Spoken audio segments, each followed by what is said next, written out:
आखिर किसने बनवाया था केदारनाथ धाम मंदिर?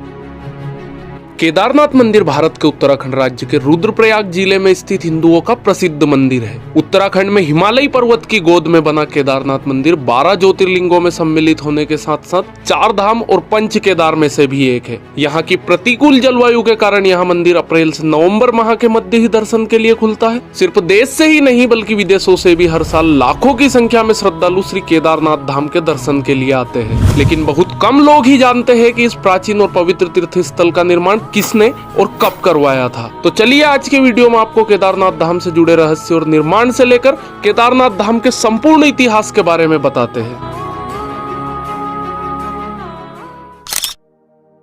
केदारनाथ धाम मंदिर किसने बनवाया, इसके बारे में कोई ऐतिहासिक प्रमाण तो नहीं है, लेकिन 1000 वर्ष से केदारनाथ धाम एक महत्वपूर्ण तीर्थ स्थल रहा है। कत्यूरी शैली में पत्थरों से बने इस मंदिर के बारे में कहा जाता है कि इसका निर्माण पांडवों ने पाप मुक्त होने के लिए करवाया था। कुरुक्षेत्र की भूमि पर 18 दिनों तक लड़े गए महाभारत के भीषण युद्ध के बारे में भला कौन नहीं जानता।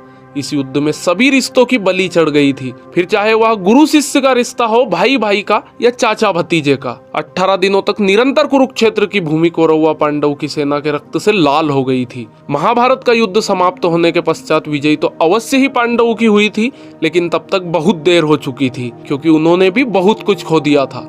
युद्ध समाप्ति के कुछ समय बाद जब सभी पांडव भगवान श्री कृष्ण के पास बैठकर युद्ध के परिणामों व प्रभावों के बारे में चर्चा कर रहे थे, तब श्री कृष्ण ने उन्हें पश्चाताप करने को कहा। श्री कृष्ण के अनुसार पांडवों के ऊपर ब्रह्म हत्या, गोत्र हत्या, कुल हत्या, गुरु हत्या इत्यादि कई पाप चढ़ चुके थे। इसके लिए उनका प्रायश्चित करना आवश्यक था। पांडवों ने इसका उपाय पूछा तो श्री कृष्ण ने बताया कि उन्हें इन पापों की मुक्ति केवल भगवान भोलेनाथ ही दे सकते हैं। इसके पश्चात सभी पांडव भगवान श्री कृष्ण की आज्ञा से भगवान शिव से मिलने के लिए काशी नगरी की ओर चले गए। हालांकि भगवान शिव को पांडवों के उनसे मिलने आने की सूचना पहले ही मिल चुकी थी, लेकिन वे उनसे मिलना नहीं चाहते थे। भगवान शिव पांडवों के द्वारा किए गए ब्रह्म हत्या व गोत्र हत्या के पाप से अत्यधिक क्रोधित थे, इसलिए वे पांडवों से बिना मिले ही वहां से चले गए। पांडवों ने काशी नगरी में भगवान शिव को हर जगह ढूंढा, लेकिन वे उन्हें नहीं मिले। माता पार्वती से पांडवों की ये व्यथा नहीं देखी गई, लेकिन सिर्फ इतना बताया कि महादेव उनसे अत्यधिक क्रोधित है, और साथ ही ये भी बताया कि महादेव हिमालय की ओर गए हैं। इसके बाद सभी पांडव हिमालय के पहाड़ों पर बसे उत्तराखंड के गढ़वाल क्षेत्र में चले गए। भगवान शिव भी पांडवों से छुपकर यहीं आए थे। जब भगवान शिव ने पांडवों को अपने पीछे पीछे गढ़वाल क्षेत्र की ओर बढ़ते हुए देखा तो उन्होंने इसका एक उपाय निकाला। वहाँ पहाड़ों के बीच कई पशु घास के मैदान में चर रहे थे, तो भगवान शिव उन पशुओं के बीच गए और बेल रूपी अवतार ले लिया ताकि पांडव उन्हें पहचान ना पाए। गढ़वाल के पहाड़ों पर भी पांडवों ने भगवान शिव को हर जगह ढूंढा,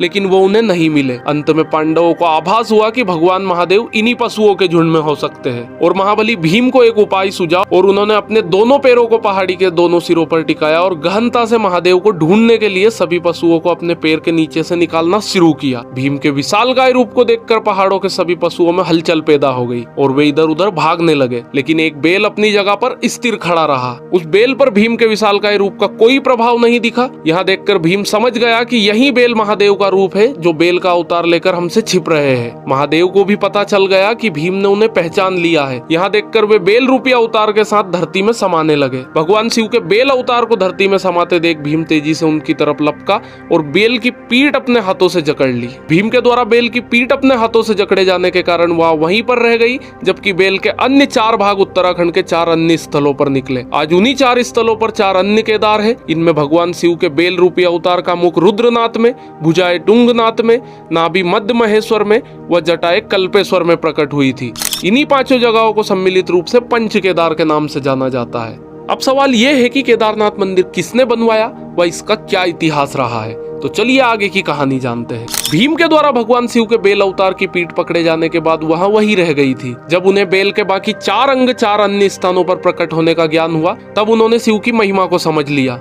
इसके बाद पांडवों के द्वारा ही इन 5 जगहों पर शिवलिंग की स्थापना कर शिव मंदिरों का निर्माण करवाया गया। इससे भगवान शिव सभी पांडवों से अत्यधिक प्रसन्न हुए और उन्हें सभी पापों से मुक्त कर दिया। हालांकि इसके बाद पांडवों के पोते जन्मेजय ने केदारनाथ मंदिर के निर्माण को और आगे बढ़ाया और यहाँ आम लोगों को पूजा करने की अनुमति प्रदान की। इसलिए केदारनाथ मंदिर के निर्माण में जन्मेजय का भी योगदान था। समय के साथ साथ पांडवों के द्वारा बनाया गया यहाँ मंदिर जर्जर हो गया व कई जगह से क्षतिग्रस्त हो गया। फिर जब भारत की भूमि पर शंकराचार्य ने जन्म लिया लिया तब उनके द्वारा संपूर्ण भारत भूमि की पैदल यात्रा की गई व चारों दिशाओं में 4 धाम की स्थापना की गई। तब आदि शंकराचार्य ने इस केदारनाथ मंदिर का पुनः निर्माण करवाया था, जिसे आज हम देखते हैं। इसके बाद अपने जीवन के अंतिम समय में आदि शंकराचार्य ने इसी केदारनाथ मंदिर के पास ध्यान लगाया था व समाधि ले ली थी। उनकी समाधि आज भी केदारनाथ मंदिर के पास ही स्थित है। फिर 10वीं से 13वीं शताब्दी के बीच कई भारतीय राजाओं ने मंदिर का जीर्णोद्धार करवाया था, लेकिन कहा जाता है कि 13वीं शताब्दी के बाद केदारनाथ मंदिर विलुप्त हो गया था। केदारनाथ ने केवल 2013 की प्राकृतिक आपदा ही नहीं झेली थी, बल्कि 400 वर्षों तक यहाँ मंदिर बर्फ से ढका रहा था। जी हाँ, सही सुना आपने। वाडिया इंस्टीट्यूट हिमालय देहरादून के द्वारा एक शोध किया गया